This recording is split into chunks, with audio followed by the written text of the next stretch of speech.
laughing and whispering sends a trickle of unease inching up his spine. It can't be her party, surely. She can't have. Not without him knowing. She's not wearing a ring, he'd have seen. He leans forward, trying to get a better look. One of the girls is ringing the doorbell to the flat, leaning on the entry phone until the window upstairs shoots up. Did you really have to make quite so much noise? She's trying to sound disapproving, but there's laughter in her voice. She leans out, and a twist of long dark hair slips over her shoulder. It's still wet from the shower. His throat tightens. One of the girls looks up and lifts her arms, triumphant. She has a plastic coronet in one hand and the pink sash in the other. Hey, look what we got! The girl in the window shakes her head. You promised, Chloe, absolutely no tat and no tiaras. The two below burst out laughing.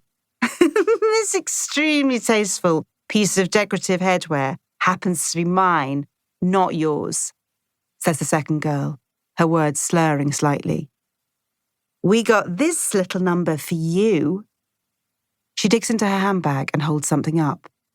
And as it catches the light of the street lamp, he can see it clearly. A bright pink hair slide with the word taken spelt out in diamante. The girl in the window shakes her head again. What did I do to deserve you two, hey? She ducks back inside, and a moment later there's the sound of the entry phone buzzing, and the two girls stumble over the step into the house, still giggling. The man opens the glove box. That bitch is lucky he isn't going to do her right here and now.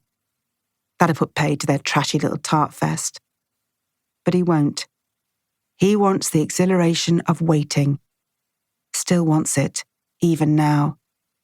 The exquisite anticipation. The detail by detail, how she'll smell, how she'll taste, the feel of her hair. Just knowing he could have that whenever he chooses. That the only thing preventing him is his own restraint. He sits a while, clenching and unclenching his fists, allowing his heart rate to slow. Then he puts the key in the ignition and starts the engine. The alarm goes off at 7, but Faith Appleford has already been up for an hour.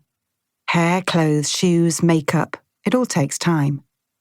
She's sitting at her dressing table now, putting the finishing touches to her mascara, hearing her mother calling up the stairs from the kitchen. Nadine, are you out of bed yet? If you want that lift, you have to be down here in 10 minutes. There's a groan from next door, and Faith imagines her sister turning over and putting the pillow over her head. It's always the same. Nadine is hopeless in the mornings, unlike Faith. Faith is always ready in plenty of time, always perfectly turned out. She turns back to the mirror and moves her head right and left, checking the angles, tweaking a lock of hair, straightening the neckline of her sweater. Beautiful. And it's not showing off. She really is. Quite beautiful. She gets to her feet and selects a handbag from the cluster hanging on the back of the door. It's suede. Well, not real suede, but you have to get up really close to realise. The colour is just right, though, especially with this jacket. The perfect shade of blue. Adam Fawley, 1st of April 2018, 9:15 a.m. Is that okay? Not too cold? I felt Alex flinch as the probe touched her skin, but she shakes her head quickly and smiles. No, it's fine. The nurse turns back to her monitor and taps her keyboard. Everything in the room is muted. The lights dimmed, the sound muffled, as if we're underwater. Around us, the hospital is brisk with activity, but in here, right now, time has slowed to a heartbeat. Here you are, says the nurse at last, swinging the monitor round and smiling at us. The image on the screen blooms into life. A head, a nose, a tiny fist raised as if in celebration. Movement. Life. Alex's hand gropes for mine, but her eyes never leave her child. This is the first time for you, isn't it, Mr. Fawley? Continues the nurse. I don't think you were here for the first scan. She keeps her tone light, but there's judgment in there all the same. It was complicated, says Alex quickly. I was so terrified.